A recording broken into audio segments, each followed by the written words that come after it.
Hi guys ನಮಸ್ಕಾರ ಎಲ್ಲರಿಗೂ welcome back to our ಇದು ಯೂಟ್ಯೂಬ್ ಚಾನಲ್. ಸೊ ಇವತ್ತು ನಾವು ಸ್ಕೀಮ್ ಆಫ್ ಎವ್ಯಾಲ್ಯೂಯೇಷನ್ ಬಗ್ಗೆ ಮಾತಾಡೋಣ. ಇದರಲ್ಲಿ ನಾವು ಸ್ಕೀಮ್ ಆಫ್ ಎವ್ಯಾಲ್ಯೂಯೇಷನ್ ಅಂದರೆ ಏನು, ಯಾಕೆ ಇದು ಇಂಪಾರ್ಟೆಂಟು, ಎವ್ಯಾಲ್ಯೂಯೇಟರ್ಸು ಇದನ್ನು ಫಾಲೋ ಮಾಡ್ತಾರಾ, ಆಮೇಲೆ ಯಾಕೆ ಸ್ಟೂಡೆಂಟ್ಸಿಗೆ ಕಡಿಮೆ ಮಾರ್ಕ್ಸ್ ಬರುತ್ತೆ ಅವರು ಚೆನ್ನಾಗಿ ಬರ್ತಿದ್ರು ಕೂಡ ಅನ್ನೋದನ್ನ ನಾವು ಒಂದೊಂದಾಗೆ ನೋಡ್ತಾ ಹೋಗೋಣ.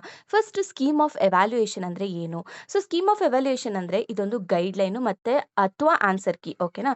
ಇದನ್ನ ಪ್ರಿಪೇರ್ ಮಾಡೋದು ವಿ ಟಿ ಯು ಯೂನಿವರ್ಸಿಟಿ. ಅಂದರೆ ಇವಾಗ ವಿ ಟಿ ಯು ಅಂಡರಲ್ಲಿದ್ದರೆ ನೀವು, ಸೊ ಅದನ್ನು ಪ್ರಿಪೇರ್ ಮಾಡೋದು ವಿ ಟಿ ಯು ಯೂನಿವರ್ಸಿಟಿ ಅವರು.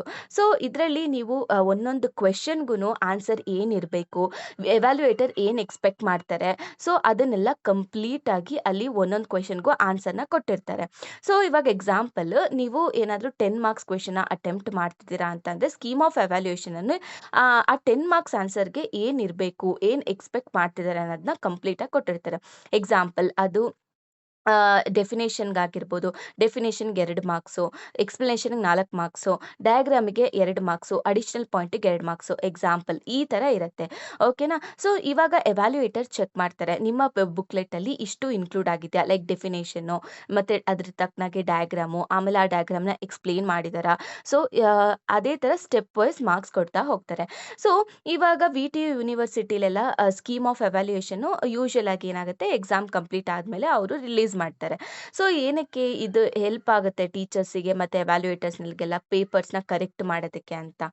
ಆಮೇಲೆ ನೆಕ್ಸ್ಟ್ ಇಂಪಾರ್ಟೆಂಟ್ ಕ್ವೆಶನ್ ಏನು ಕೇಳ್ತಿದ್ರು ಅಂತ ಅಂದರೆ, ಈ ಸ್ಕೀಮ್ ಆಫ್ ಎವ್ಯಾಲ್ಯೂಯೇಷನ್ ಅನ್ನೋದು ರಿವ್ಯಾಲ್ಯೂಯೇಷನ್ ಪ್ರೊಸೆಸ್ಸಲ್ಲಿ ಇಂಪಾರ್ಟೆಂಟ್ ಆಗುತ್ತಾ ಅಂತ. ಫಸ್ಟ್ ಆಫ್ ಆಲು ರಿವ್ಯಾಲ್ಯೂಯೇಷನ್ ಅಂದರೆ ನಿಮಗೆ ಗೊತ್ತಿರೋದೆ ಏನು, ನಿಮಗೆ ಎಕ್ಸ್ಪೆಕ್ಟೇಷನ್ ಬಂದಿರೋ ಅಂಥ ಮಾರ್ಕ್ಸ್ ಅಂದರೆ ನಿಮಗೆ ಎಕ್ಸ್ಪೆಕ್ಟೇಷನ್ಸ್ ಇರುತ್ತೆ ಈ ಥರ ಮಾರ್ಕ್ಸ್ ಬರಬೇಕು ಅಂತ, ಬಟ್ ನಿಮಗೆ ಅದು ರೀಚ್ ಆಗಿರಲ್ಲ. ಸೊ ಅದಕ್ಕಿಂತ ಕಡಿಮೆ ಮಾರ್ಕ್ಸ್ ಬಂದಿರುತ್ತೆ. ಸೊ ಆವಾಗ ನೀವು ರಿವ್ಯಾಲ್ಯೂಯೇಷನ್ಗೆ ಹೋಗ್ತೀರಾ. ಆಮೇಲೆ ಇಲ್ಲ ಅಂತ ಅಂದರೆ ನೀವು ಪಾಸ್ ಆಗಿರ್ತೀನಿ ಅಂತ ಅಂದ್ಕೊಂಡಿರ್ತೀರ, ಬಟ್ ಪಾಸ್ ಆಗಿರಲ್ಲ, ಆವಾಗ ರಿವ್ಯಾಲ್ಯೂಯೇಷನ್ಗೆ ಹೋಗ್ತೀರಾ. ಆಮೇಲೆ ಈ ಒಂದು ಸ್ಕೀಮ್ ಆಫ್ ಎವ್ಯಾಲ್ಯೂಯೇಷನು ಈ ಒಂದು ರಿವ್ಯಾಲ್ಯೂಯೇಷನ್ ಪ್ರೊಸೆಸ್ಸಲ್ಲಿ ಇಂಪಾರ್ಟೆಂಟ್ ಆಗುತ್ತಾ? ಹೌದು, ಡೆಫಿನೆಟ್ಲಿ ಇದು ಇಂಪಾರ್ಟೆಂಟ್ ಆಗುತ್ತೆ. ಸೊ ಹೆಂಗೆ ಅಂತ ಅಂದರೆ, ಇವಾಗ ನಿಮ್ಮ ರಿಸಲ್ಟ್ ಬಂದಿದ ತಕ್ಷಣ ನಿಮಗೆ ಸ್ಯಾಟಿಸ್ಫೈ ಆಗಿರಲ್ಲ ನಿಮ್ಮ ಮಾರ್ಕ್ಸ್ ನೋಡಿ. ಅದಕ್ಕೆ ನೀವೇನು ಮಾಡ್ತೀರಾ, ಫೋಟೋ ಕಾಪಿನ ಅಪ್ಲೈ ಮಾಡ್ತೀರಾ. ಫೋಟೋ ಕಾಪಿ ಬಂದಮೇಲೆ ನೀವು ಬರ್ದಿರೋ ಅಂಥ ಆನ್ಸರ್ಸ್ನ ನೀವು ಸ್ಕೀಮ್ ಆಫ್ ಎವ್ಯಾಲ್ಯೂಯೇಷನ್ ಜೊತೆ ಕಂಪೇರ್ ಮಾಡ್ತೀರಾ. ಲೈಕ್ ನಾನು ಈ ಪಾಯಿಂಟ್‌ನ ಬರ್ತಿದ್ದೀನಿ, ಬಟ್ ಎವ್ಯಾಲ್ಯೂಯೇಟರ್ ಮಾರ್ಕ್ಸ್ ಕೊಟ್ಟಿಲ್ಲ. ಸೊ ಅದು ಎವ್ಯಾಲ್ಯೂಯೇಟರ್ ಮಿಸ್ಟೇಕ್ ಆಗುತ್ತೆ. ಸೊ ಆವಾಗ ನೀವು ಇದನ್ನ ಕಂಪೇರ್ ಮಾಡ್ಕೊಂತ ನೋಡ್ಕೊಂತ ಹೋದಾಗ, ಸೊ ಯಾರ ಕಡೆ ಮಿಸ್ಟೇಕ್ ಇದೆ ಅಂತ ಹೇಳ್ಬಿಟ್ಟು ನೀವು ರಿವ್ಯಾಲ್ಯೂಯೇಷನ್‌ಗೆ ಹೋಗ್ತೀರಾ ಅಲ್ವಾ? ಸೊ ನಾನು ಇಷ್ಟು ಮಾರ್ಕ್ಸ್ ಎಕ್ಸ್ಪೆಕ್ಟೇಷನ್ ಮಾಡ್ಬೋದು ಅವ್ರ ಕಡೆಯಿಂದ ಅಂತ ಹೇಳ್ಬಿಟ್ಟು ನೀವು ರಿವ್ಯಾಲ್ಯೂಯೇಷನ್‌ಗೆ ಹೋಗ್ತೀರಾ. So this is how important, ಓಕೆನಾ, ರಿವ್ಯಾಲ್ಯೂಯೇಷನಲ್ಲಿ ಈ ಒಂದು ಸ್ಕೀಮ್ ಆಫ್ ಎವ್ಯಾಲ್ಯೂಯೇಷನ್. ಮತ್ತು ತುಂಬ ಜನ ಕೇಳ್ತಿರ್ತಾರೆ, ಮ್ಯಾಮ್ ನಾನು ಎಕ್ಸಾಮ್ನ ಚೆನ್ನಾಗಿ ಬರ್ದಿದ್ದೀನಿ, ಬಟ್ ಆದರೂ ಕೂಡ ನನಗೆ ಕಡಿಮೆ ಮಾರ್ಕ್ಸ್ ಬಂದಿದೆ. ಸೊ ಯಾಕೆ ಈ ಥರ ಆಗ್ತಿದೆ ಅಂತ. ಸೊ ಇದಕ್ಕೆ ತುಂಬಾ ರೀಸನ್ಸ್ ಇರುತ್ತೆ. ಸೊ ಫಸ್ಟ್ ರೀಸನ್ ಏನಂತ ಹೇಳ್ಬೋದು ಅಂತ ಅಂದರೆ, ನೀವು ಪಾಯಿಂಟ್ಸ್‌ನ ಇನ್ಕ್ಲೂಡ್ ಮಾಡಿರಲ್ಲ, ಲೈಕ್ ಸ್ಕೀಮ್ ಆಫ್ ಎವ್ಯಾಲ್ಯೂಯೇಷನಲ್ಲಿರೋ ಪಾಯಿಂಟ್ಸ್‌ನ ನೀವು ಇನ್ಕ್ಲೂಡ್ ಮಾಡಿರಲ್ಲ, ಅದಕ್ಕೋಸ್ಕರ ಮಾರ್ಕ್ಸ್ ಹೋಗಿರುತ್ತೆ. ಸೆಕೆಂಡ್ ರೀಸನ್ ಬಂದ್ಬಿಟ್ಟು ಪ್ರೆಸೆಂಟೇಷನ್. ಕೆಲವೊಬ್ಬರಿಗೆ ಆನ್ಸರ್ಸು ತುಂಬ ಚೆನ್ನಾಗಿ ಗೊತ್ತಿರುತ್ತೆ, ಬಟ್ ಅದನ್ನು ಪ್ರೆಸೆಂಟ್ ಮಾಡೋದಕ್ಕೆ ಬರಲ್ಲ. ಅಂದರೆ ಸಮಥಿಂಗ್ ರೆಪ್ರೆಸೆಂಟೇಷನ್ ಆಗಿರ್ಬೋದು. ಸೊ ಇದರಲ್ಲಿ ಅವರು ಫೇಲ್ ಆಗೋಗ್ತಾರೆ. ಸೊ ಅದರಿಂದ ಏನಾಗುತ್ತೆ ಅಂತ ಅಂದರೆ ಮಾರ್ಕ್ಸು ಕಡಿಮೆ ಆಗ್ತಾ ಹೋಗುತ್ತೆ.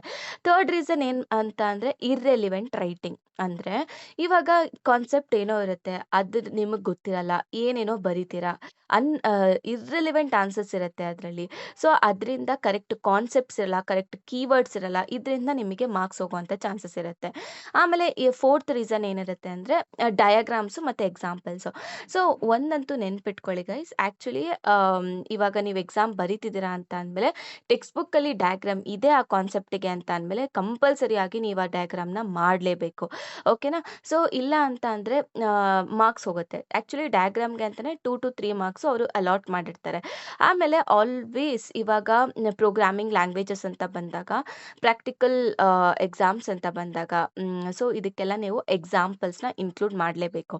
ಇವಾಗ ಪ್ರೋಗ್ರಾಮಿಂಗ್ ಲ್ಯಾಂಗ್ವೇಜಲ್ಲಿ ಎಕ್ಸಾಂಪಲ್ ಊಪ್ಸ್ ಅಂತ ಇಟ್ಕೊಳ್ಳಿ, ಯಾವುದೋ ಒಂದು ಫಾರ್ ಲೂಪ್ ಕಾನ್ಸೆಪ್ಟ್‌ನ ನೀವು ಎಕ್ಸ್‌ಪ್ಲೇನ್ ಮಾಡಿರ್ತೀರಾ ಅಂತ, ಓಕೆನಾ. ಸೊ ಅದಕ್ಕೆ ನೀವು ಎಕ್ಸಾಂಪಲ್ ಬರೆದು ಅದನ್ನು ಆ ಒಂದು ಎಕ್ಸಾಂಪಲ್‌ನ ನೀವು ಎಕ್ಸ್‌ಪ್ಲೇನ್ ಮಾಡಿದಾಗ ಸೊ ನಿಮಗೆ ಕಂಪ್ಲೀಟ್ ಮಾರ್ಕ್ಸ್ ಕೊಡ್ತಾರೆ, ಓಕೆನಾ. So this might be a reason like ನೀವು ಎಕ್ಸಾಂಪಲ್ಸ್ನ ಅವ್ರು ಎಕ್ಸ್ಪೆಕ್ಟ್ ಮಾಡಿರ್ತಾರೆ, ನೀವು ಬರ್ದಿರಲ್ಲ. ಸೊ ನೆಕ್ಸ್ಟ್ ಈ ಥರ ಎಲ್ಲ ಆಗ್ತಾ ಹೋಗುತ್ತೆ. ಸೊ ಆಲ್ವೇಸ್ ಏನಂತೀರ, ರೆಪ್ರೆಸೆಂಟೇಷನ್ನು ಮತ್ತು ಎಕ್ಸಾಂಪಲ್ಸು, ಡಯಾಗ್ರಾಮ್ಸ್ ಇದೆ, ಡಯಾಗ್ರಾಮ್ಸು, ಕೀವರ್ಡ್ಸು, ಕಾನ್ಸೆಪ್ಟ್ಸು ನೀಟಾಗಿ ಎಕ್ಸ್ಪ್ಲೇನ್ ಮಾಡ್ತಾ ಹೋಗಬೇಕು. ಸೊ ನಿಮಗೇನಾದರೂ ತುಂಬ ಚೆನ್ನಾಗಿ ಮಾರ್ಕ್ಸ್ ಬರಬೇಕು ಅಂತಂದರೆ try to write clear definition ಮತ್ತು ಕೀ ಪಾಯಿಂಟ್ಸ್ನ ಇನ್ಕ್ಲೂಡ್ ಮಾಡಿ. ಆಲ್ವೇಸ್ ಅವಾಯ್ಡ್ ರೈಟಿಂಗ್ ಪ್ಯಾರಾಗ್ರಾಫ್ಸ್, ಓಕೆನಾ. ಆಮೇಲೆ ಡಯಾಗ್ರಾಮ್ಸ್ ಬರೀರಿ, ಓನ್ಲಿ ನೆಸೆಸರಿ, ಓಕೆನಾ. ಆಮೇಲೆ ನಿಮ್ಮ ಆನ್ಸರ್ಸ್ ಶುಡ್ ಬಿ ಲೈಕ್ ತುಂಬ ಹೆಡ್ಡಿಂಗ್ಸು, ಬುಲೆಟ್ ಪಾಯಿಂಟ್ಸು, ಹೆಡ್ಡಿಂಗ್ಸ್ ಇದ್ದರೆ, ಸಬ್ ಹೆಡ್ಡಿಂಗ್ಸ್ ಇದ್ದರೆ ಅದನ್ನು ಅಂಡರ್ಲೈನ್ ಮಾಡಿ, ಓಕೆನಾ. ಅನ್ನೆಸೆಸರಿ ಕಂಟೆಂಟ್ಸ್ನ ಅವಾಯ್ಡ್ ಮಾಡಿ, ಓಕೆನಾ. ಸೊ ಓವರಾಲ್ ಆಗಿ ಏನು ಹೇಳಬೇಕು ಅಂದರೆ, ಈ scheme of evaluation plays a very important role in the exam correction process ಮತ್ತು ರಿವ್ಯಾಲ್ಯೂಯೇಷನ್ ಪ್ರೋಸೆಸ್ಸಲ್ಲಿ ತುಂಬಾ ಇಂಪಾರ್ಟೆಂಟ್ ರೋಲ್ ಪ್ಲೇ ಆಗುತ್ತೆ, ಓಕೆನಾ. ಸೊ ಈ ಒಂದು ಸ್ಕೀಮ್ ಆಫ್ ಎವ್ಯಾಲ್ಯೂಯೇಷನ್ ಬಂದರೆ ನಾನು ವಾಟ್ಸಪ್ ಚಾನಲಲ್ಲಿ ತಕ್ಷಣ ಅಲ್ಲೇ ನಾವು ಅಪ್ಡೇಟ್ ಮಾಡ್ತೀವಿ. So follow our WhatsApp channel. So ನಿಮಗೆ ಅಲ್ಲಿ ಅಪ್ಡೇಟ್ ಸಿಗ್ತಾ ಹೋಗುತ್ತೆ. ನಮ್ಮ ವಾಟ್ಸಪ್ ಚಾನಲ್ ಲಿಂಕ್ ನಾನು ಕಮೆಂಟ್ ಬಾಕ್ಸಲ್ಲೂ ಪಿನ್ ಮಾಡಿರ್ತೀನಿ ಮತ್ತು ಡಿಸ್ಕ್ರಿಪ್ಷನ್ ಬಾಕ್ಸಲ್ಲೂ ಹಾಕಿರ್ತೀನಿ. Okay. So thank you so much.